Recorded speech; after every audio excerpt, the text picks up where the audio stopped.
মধ্যপ্রাচ্যে চলমান সংঘাতের আগুন দাউ দাউ করে চলছে। তখনও কি আরব দেশগুলো নীরব থাকবে? এমন প্রশ্ন যখন ঘুরপাক খাচ্ছিল, ঠিক তখনই নবম দিনের মাথায় ইসরায়েলি বিমান হামলা নিয়ে মুখ খুলেছে আরব দেশগুলোর নেতারা। নিন্দা জানানোর পাশাপাশি সামরিক উত্তেজনা তাৎক্ষণিক বন্ধের আহ্বান জানিয়েছে মুসলিম দেশগুলোর সংগঠন আরব লীগ। তুরস্কের বার্তা সংস্থা আনাদুলু শনিবার এক প্রতিবেদনে জানিয়েছে, গত ১৩ জুন থেকে শুরু হওয়া ইরানি ইসরায়েলি হামলাসহ মধ্যপ্রাচ্যের চলমান সংঘাত নিয়ে আলোচনা করতে আরব লীগের পররাষ্ট্রমন্ত্রীরা ইস্তাম্বুলে বৈঠকে বসেছিলেন। ২১-২২ জুন অনুষ্ঠিতব্য ইসলামী সহযোগিতা সংস্থা IOCর পররাষ্ট্রমন্ত্রী পরিষদের ৫১তম অধিবেশনে যোগ দিতে মন্ত্রীরা বর্তমানে তুরস্কের রাজধানী আঙ্কারায় অবস্থান করছেন।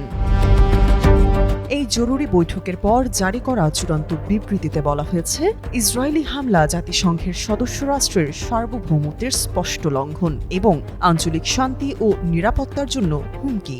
আরব লীগ জাতিসংঘের নিরাপত্তা পরিষদকে দ্রুত পদক্ষেপ নেওয়ার এবং উত্তেজনা বন্ধের জন্য দায়িত্ব গ্রহণের আহ্বান জানিয়েছে। একই সঙ্গে সতর্ক করে বলেছে, এটি করতে ব্যর্থ হলে অঞ্চলটি আরও গভীর অস্থিতিশীলতার দিকে ঠেলে দিতে পারে।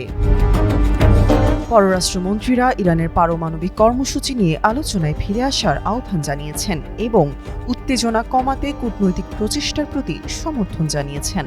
বিবৃতিতে গাজা উপত্যকায় ইসরায়েলি সংঘাতের সঙ্গে সাম্প্রতিক সংঘাতকে যুক্ত করা হয়েছে।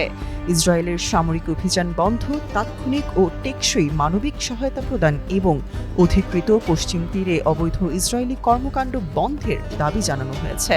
মন্ত্রীরা সতর্ক করে বলেছেন, ইসরায়েলের কর্মকাণ্ড এই অঞ্চলকে আরও বিস্তৃত সংঘাতের দিকে ঠেলে দিচ্ছে। এছাড়া পররাষ্ট্রমন্ত্রীরা পারমাণবিক অস্ত্র বিস্তার রোধ চুক্তিতে এই অঞ্চলের সকল দেশের অংশগ্রহণের প্রয়োজনীয়তার উপরও জোর দিয়েছেন। তামান্না তাবাসসুম ত্রেয়া, যুগান্তর নিউজ।